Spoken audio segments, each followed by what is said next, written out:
E aí, pessoal, vamos continuar a parte 2 dos vídeos sobre função. E hoje vamos tratar sobre o segundo tipo de função, que é aquela que recebe parâmetros, mas ainda não retorna nada. Então vamos lá. Uma função interessante, deixa eu ver, uma que func, como a gente já mencionou, a palavra reservada para definir funções. Uma função que exibe uma quantidade de vídeos. Agora ela recebe um parâmetro. Detalhe, lembra que a gente, no vídeo anterior, a função não recebia parâmetros, então eu deixei aqui entre parênteses vazio, certo? Mas agora ela recebe um parâmetro.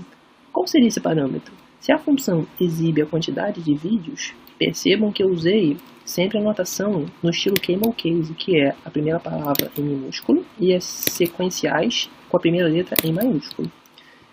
E percebam que é muito bom a gente usar siglas, no caso quantidade representado por QTD, que fica facilmente compreensível e ocupa menos espaço. Mas não é bom abusar dessas abreviações não. QTD é algo universal que já é usado por muitos programadores, então não tem erro de gerar confusão. Mas beleza. Agora, qual seria o nosso primeiro parâmetro aqui? Quer dizer, o nosso único parâmetro nesse caso é justamente a quantidade de vídeos, certo? Então vamos lá. QTD vídeos. Detalhe.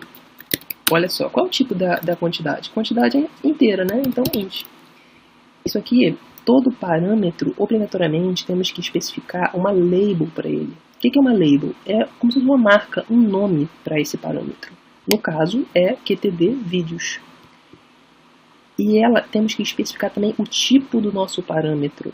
Ela é inteira. Então, olha só, agora a gente aqui, mesmo esquema, a gente vai fazer a implementação da nossa função. Vamos supor que seja importante a gente verificar se a quantidade é 1. Vamos lá. If QTD vídeos, lembrando o vídeo condição, que agora vocês são especialistas em criar condições, QTD vídeo igual a 1, então print tenho um vídeo para assistir. Agora, os demais casos, como é que a gente trata os demais casos? Else, print, tenho, seria aqui que a gente vai colocar o nosso valor, vídeos para assistir. Detalhe, como a gente representa os demais casos? Se não é um vídeo, como é que a gente vai saber se são 2, se são 3, se são 10? A gente não pode botar aqui manualmente um valor específico, porque a gente realmente não sabe. O usuário que vai nos informar que a função foi chamada. Então, como que a gente faz para chamar essa função? A gente chama pelo nome, da mesma forma como fizemos anteriormente. Eu comecei a escrever exib, opa, o Xcode já reconheceu. Existe uma função chamada exib QTD vídeos, que é exatamente a nossa função que a gente acabamos de criar. Detalhe, vocês perceberam que assim que eu usei tab, ele fez o autocomplete, inclusive com o nome da label, que é obrigatório a gente colocar o nome exatamente da label que a gente definiu aqui em cima. Se o nome fosse só QTD, teríamos que botar aqui QTD. Percebem que tem um negocinho aqui em azul no lugar do tipo dela? É por causa que é aqui que a gente vai especificar exatamente qual é o valor que a gente quer chamar a função. 5, por exemplo. O que vai acontecer? Tem 10 vídeos para assistir. Só que, na verdade, são 5, né? Como é que é possível isso? Eu enviei 5 pelo parâmetro e ele exibiu 10. É porque aí é que tá. Nós temos que, a partir de um determinado valor, se cair nos demais casos, se não for exatamente um vídeo, a gente quer exibir exatamente a quantidade dele. Como é que a gente faz isso dentro de uma string? Usando, botando entre parênteses, o nome dela, QTD vídeos.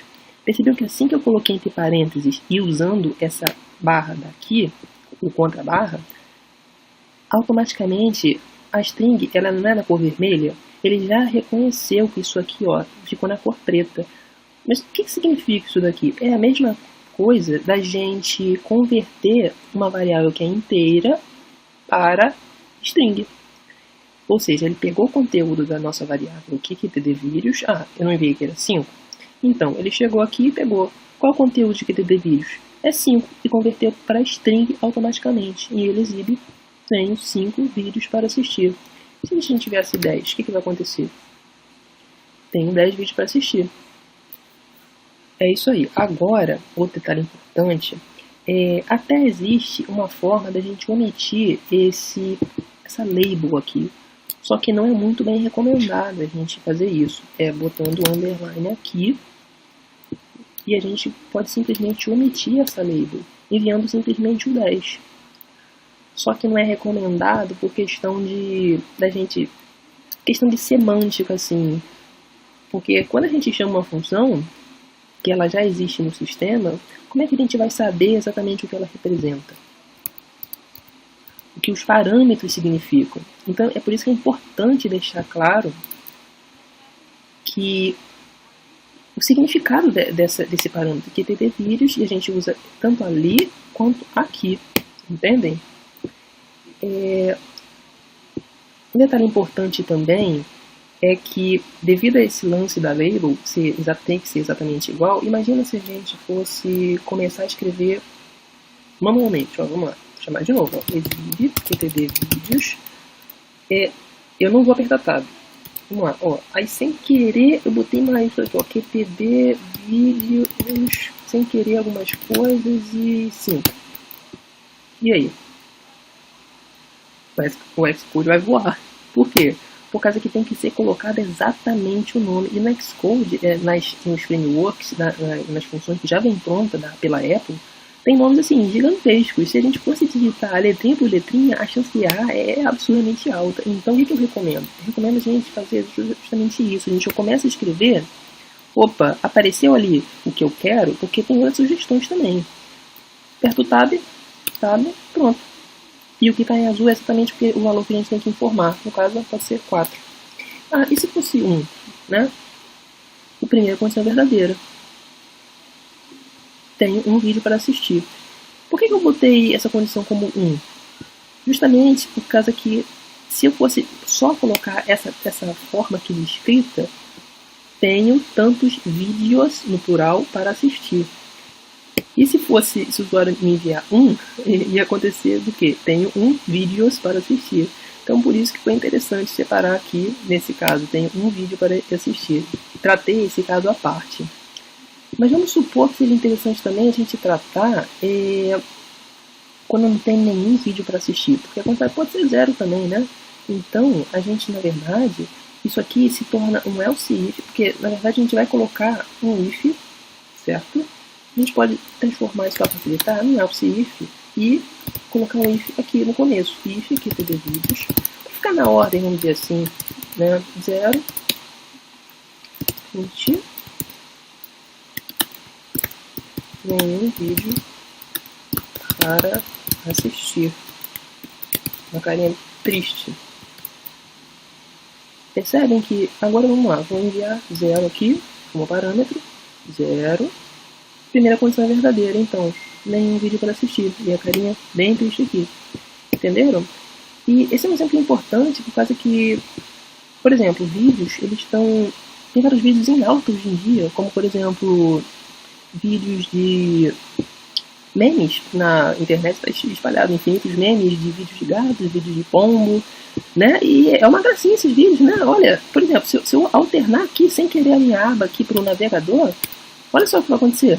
Olha só que interessante esse vídeo aqui, olha. Inacreditável. Ele leu a plaquinha, olha só, vamos ver de novo aqui. Inacreditável, esses vídeos são sensacionais, é imperdível um negócio desse. Bom, então vamos voltar aqui. Então é justamente isso a importância de entender que essa função ela só exibe coisas na tela a partir de um determinado parâmetro que o usuário envia. Detalhe, ela não retorna nada, entendeu? Então, essa é a sintaxe que a gente escreve para funções que só recebem parâmetros e não retornam nada. No próximo vídeo eu vou tratar sobre o último tipo de função que além de receber mais de um parâmetro, ela retorna um valor. É isso aí, pessoal. Até mais.